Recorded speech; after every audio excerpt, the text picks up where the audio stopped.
پروری، غریب پروری. غریبوں کا بھی دل نہیں کرتا غریبوں سے دوستی کرنے کو، وہ بھی کسی تگڑے بندے سے. غریب 3-4 غریب مل کے ایک غریب کی مدد کرنے شروع کرے نا تھوڑی تھوڑی، تو ہمیں وزیروں، مشیروں، ایم پی، ایم این اے کی ضرورت ہی نہ رہے. امام حسین گزر رہے تھے. امام زین العابدین فرماتے ہیں کچھ لوگ زمین پہ بیٹھ کے روٹی کھا رہے تھے، تو انہوں نے امام صاحب سے کہا حضور آ جائیں. تو امام صاحب گھوڑے سے اترے، زمین پہ بیٹھ گئے، اور جب ان کے ساتھ روٹی کھائی تھوڑی سی، امام علی مقام اٹھنے لگے تو کہنے لگے حضور اور کھائیں. فرمانے لگے قسم بخدا ابھی کھا کے آیا تھا، اور کبھی روٹی کھا کے میں نے فوری طور پہ دوبارہ نہیں کھایا. بیٹھ اس لیے گیا ہوں کہ تمہارا دل نہ ٹوٹ جائے. دل بدستاور کے حج اکبر است. عزیز دوستو، غریب پروری، بہادری، اور سب سے بڑی بات یہ کہ قناعت پسندی، تھوڑے پہ گزارا. یہ جو ہم روز دکھ سناتے ہیں نا اپنے بیٹوں کے، بیٹیوں کے، پریشانیاں، آزمائیاں ہم نے طاری کر لی ہیں. میں اکثر کہتا ہوں کسی کی بیٹی اتنا کام نہیں کرتی اس کے ہاتھوں پہ چھالے پڑ جائیں، لیکن حضور کی بیٹی کرتی ہے. محبوب کی شہزادی یہ کام کرتی ہے کہ ہاتھوں پہ چھالے پڑ جائیں. نبی پاک صلی اللہ تعالیٰ علیہ وسلم کی شہزادی یہ کام کرتی تھی، ڈیوٹی کرتی تھی ذمہ داری سے. اور کنز المال میں وہ چمکتے دمکتے لفظ حدیث کے موجود ہیں کہ اونٹ کے بالوں کی بنی ہوئی چادر اوڑھ کے سیدہ فاطمہ چکی پیس رہی. محبوب نے دیکھا، آنکھوں میں آنسو بھی آئے. پتہ فرمایا کیا؟ فرمایا فاطمہ بیٹا دنیا میں تھوڑی سی تکلیف برداشت کر، آخرت کی ساری عزتیں اللہ تجھے ہی عطا فرمائے گا. اپنے گھروں کے اندر یہ خوبصورت ماحول لائیں. اور پھر سب سے بڑی بات یہ تھی کہ ان کا جو رشتہ تھا نا مصلی کے ساتھ. سبحان اللہ. یہ اذان کس کی ہے؟ اذان ایک کا ہی جواب دینا ضروری ہوتا ہے جی. زیادہ اذانیں ہو رہی ہیں نا تو ایک کا ہی جواب دیا جاتا ہے. آپ توجہ کریں میری بات پر. عزیز دوستو، نبی پاک صلی اللہ علیہ وسلم بڑی تگڑی ہے.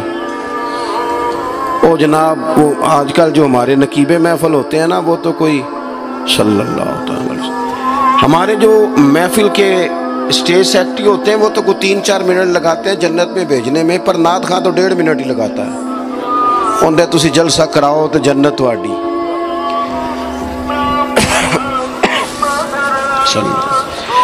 یاد رکھیں کہ نسبت کی مضبوطی ایک بڑی عظمت ہے.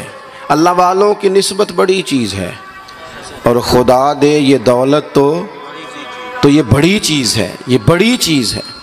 یاد رکھ لے میرے عزیز کہ جب آپ کا رشتہ اگر نسبت تگڑی ہے تو عبادت کرنے سے تو اور تگڑی ہو جائے گی، مصلی پہ بیٹھنے سے تو اور مضبوط ہو جائے گی.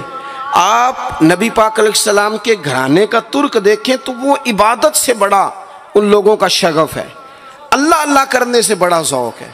ہم نا پہلے بھی کمزوریاں کافی تھی، پر جب سے موبائل آیا نا یہ موبائل تسبیح کی جگہ پہ آیا ہے.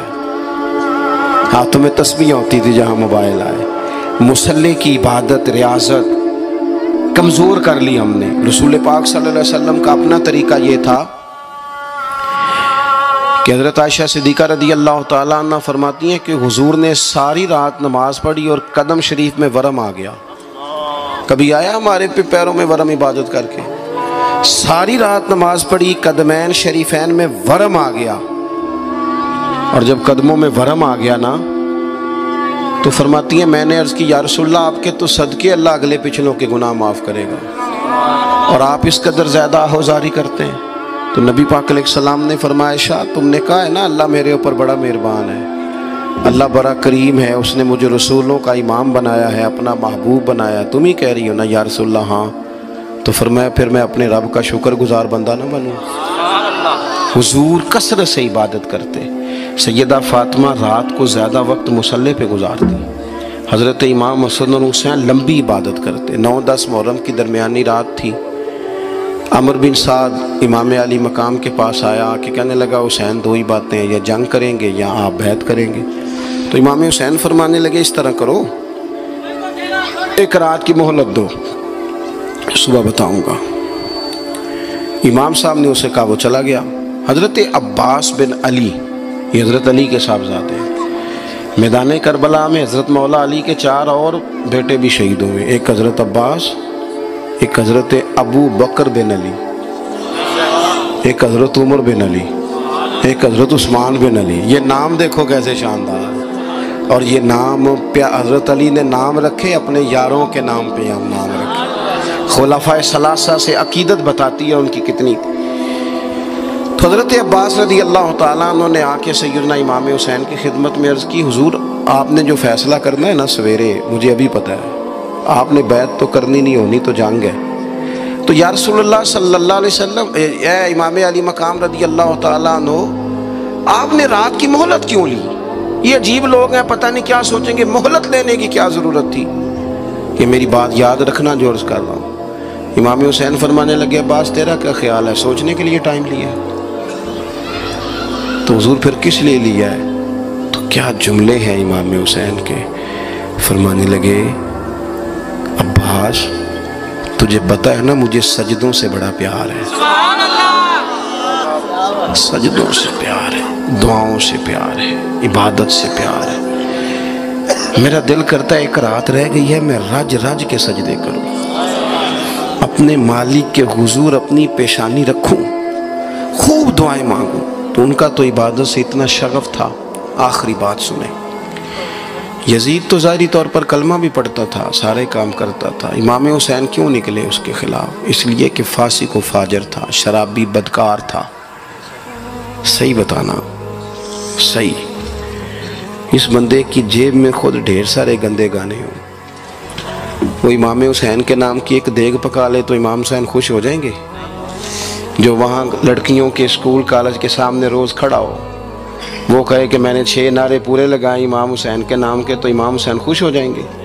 امام حسین کی کاز کیا ہے؟ وہ کہتے ہیں کہ ایسے لوگ جو فاسق و فاجر ہوں، اعلانیہ گناہ کرنے والے، وہ کبھی بھی عنان حکومت میں آنے نہیں چاہیے. اور اگر ہم سپورٹر ووٹر ان لوگوں کے ہوں، ہم انہی لوگوں کے سپورٹر ووٹر ہوں جو ظالم ہیں، فاسق و فاجر ہیں، اور ہم بات کریں امام حسین کی، ہم سے نہ رقم ہوں گے قصید یزید کے. ہم لوگ تو حسین کے سیرت نگار ہیں. دورنگی چھوڑ کے یک رنگ ہو جا، سراسر موم ہو جا یا سنگ ہو جا، آپ کبھی کسی ظالم کے سپورٹر نہ بنے. کبھی بھی آپ کو پتہ چل گیا بندہ غلط ہے تو ڈٹنا سیکھیں، کھڑے ہونا سیکھیں. وَلَا تَحْسَبَنَّ اللَّهَ غَافِلًا عَمَّا يَعْمَلُ الظَّالِمُونَ، اللہ ظالموں کے کاموں سے بے خبر نہیں ہے. کبھی کسی ظالم کی سپورٹ نہ کرے، کبھی بھی. میرے نبی پاک علیہ السلام نے فرمایا، جس نے زمین کی ایک بالشت پر ظلم کیا نا، اللہ 7 زمینوں کا طوق بنا کے قیامت کے دن اس کے گلے میں ڈال دے گا. کبھی کسی ظالم کے ساتھ کھڑے نہ ہونا، کبھی بھی ایک منٹ کے لیے. وہ ایک دفعہ ایران کا ایک بادشاہ تھا، تو اس نے سوچا کہ میں اپنے بیٹے کو نا گھوڑ سواری سکھا لی ہے، تیر اندازی سکھائی ہے، تو میں نا اسے دین بھی پڑھاؤں. اس نے ایک بزرگ عالم کا انتخاب کیا کہ میرے بیٹے کو آپ نا کتاب و سنت پڑھائیں. تو بچہ ایک زمانہ استاد کے پاس کئی سال جاتا رہا. جب اس کی تعلیم مکمل ہو گئی نا، تو ایک دن فارغ ہو گیا. جس طرح ہمارے ہاں چلیں آمین ہوتی ہے یا دستار ہوتی ہے، بچے کی تکمیل ہو گئی. ایک دن ویسے ہی استاد صاحب نے گھر بلایا، کہا پتر میرے پاس آؤ. بچہ چلا گیا تو استاد صاحب نے اندر سے کنڈی لگا لی اور بچے کو کافی سارے تھپڑ مارے، کھینچا، زد و کوب کیا، مارا. بچے نے گھر آ کے والد کو شکایت لگائی تو والد کہنے لگے، پتر تیرے استاد عالم فاضل بندے ہیں، ایسے بلا وجہ مارا، میری سمجھ میں نہیں آتا. ماں کو کہا تو اماں کہنے لگی، پتر تیرا باپ کہتا تو ٹھیک ہے، چلو حالات بدل گئے، زمانہ بیت گیا، وہ بادشاہ فوت ہو گیا، یہ بیٹا تخت پہ بیٹھا. اب وہ درد نہیں جاتا تھا اندر سے کہ استاد نے زیادتی کی میرے ساتھ. اس نے پہلا حکم یہ جاری کیا کہ میرے استاد کو بلاؤ. استاد بڑے بوڑھے ہو گئے تھے، ضعیف تھے، چھڑی پہ جھکے ہوئے. 2 بندے لے کے آئے، استاد جی کو کھڑا کیا، استقبال کیا، کرسی بھی دی. کہنے لگا، استاد جی ناراض نہ ہونا، میں بے اختیار تھا، آپ سے پوچھ نہیں سکا، آج میں نے پوچھنے کے لیے بلایا ہے، میرا قصور کیا تھا؟ استاد صاحب نے یوں آنکھیں کھولی، کہنے لگے، پتر یہ جو آج دن آیا نا، اسی دن کے لیے مارا تھا. یہ جو آج دن آیا ہے نا، اسی دن کے لیے تیری پٹائی کی تھی. کہا، استاد جی کیوں؟ کہنے لگے پتر کتنے کو سال ہو گئے مار کھائی کو؟ کہا کو 13-14 سال ہو گئے، بھولی تو نہیں نہ زیادتی؟ کہا جی بھولی نہیں۔